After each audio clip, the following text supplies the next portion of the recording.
Begin transmission.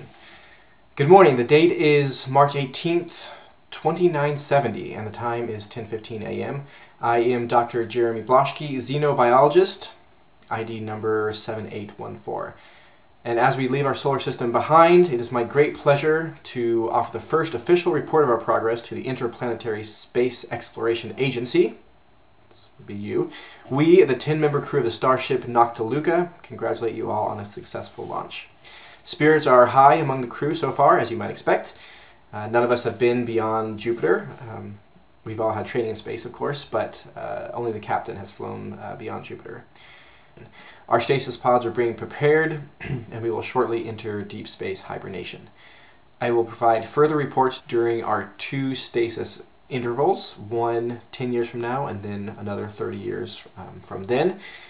And then we will begin transmitting from the planet itself.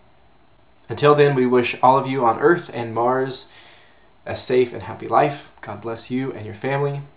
Stay safe, happy, and healthy. End of transmission. Begin transmission. The date is March 18th, 2980. The time is 7:58, and I am Dr. Jeremy Bloschke, xenobiologist, ID number 7814.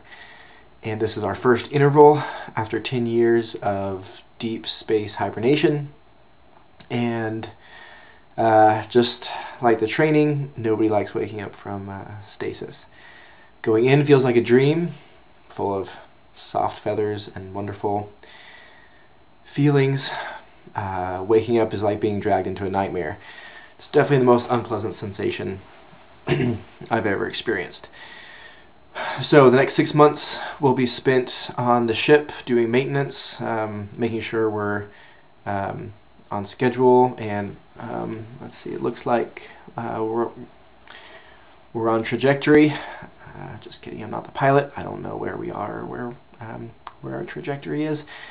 I am the biologist. But the captain assures me we are on schedule, on trajectory, and he knows where we are. So there's no need for me to worry.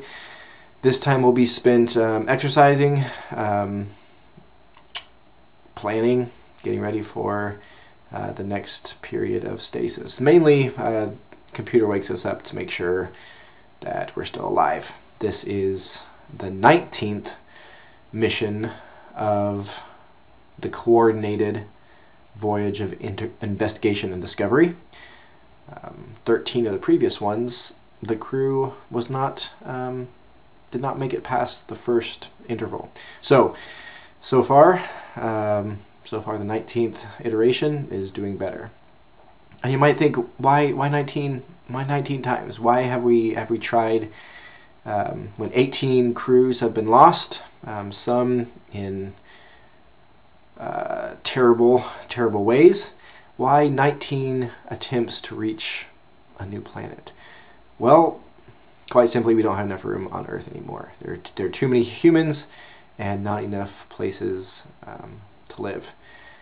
So we go off and we explore new worlds, and the most promising one deserves a 19th voyage. The date is September 18th, 3010. The time is 15:23. I am Dr. Jeremy Bloschke, xenobiologist, ID number 7814. We are 3 months into our second interval, and we are bored. We are ready for something different. It's a long time on a spaceship. We all passed very thorough psychological screening, but even then, spending 6 months alone in a cramped quarters with only 10 people, there's bound to be some conflict. And there's not much for a biologist to do on board a spaceship, unless we get space viruses. Dave is worried about space viruses, but Dave is worried about a lot of things, and I don't think space viruses are really a thing, at least not yet. So I suppose in the meantime I will reorganize my collecting supplies and wait until I can go back to sleep. Hopefully the next time you hear from me, it will be on the planet surface. In transmission. Begin transmission. The date is March 18th, 3020. The time is 11 o'clock. I am Dr. Jeremy Bloschke, xenobiologist, ID number 7814. Today has been a very exciting day, not just for me and the crew of the starship Noctiluca, but also for all of humanity, even you way back at home. Today we discovered life, a lot of life, a tremendous number of life on another planet. And this planet is more spectacular than we could have ever imagined or hoped for. As our lander plummeted below the clouds, we beheld a world of greens and blues, flying creatures, swimming creatures. There are oceans here, there are mountains and valleys and canyons, and there are more animals, more creatures than you could imagine in the most beautiful picture or painting of what ancient Earth used to look like. It's a good place to be. The Colonel set up our habitats in a, well, I was going to say remote, but everything is remote here. No humans except us, but it's a very pleasant meadow filled with beautiful flowering plants. A forest is nearby, and a pleasant stream runs right alongside with fresh water, no metal pollutants, no chemicals, no Bespar in it. It's just beautiful, delicious mountain stream water, the kind I've never tasted before in my whole life. To the north of us lies a vast grassland. To the west of us is an ocean that, as far as we can tell, covers at least half the entire planet.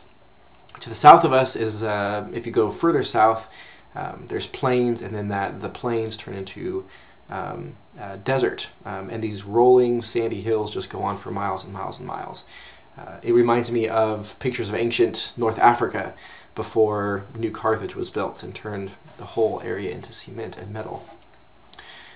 To the east of us lies, at the moment at least, a somewhat forbidding looking forest, but that's one of the first places I would like to explore.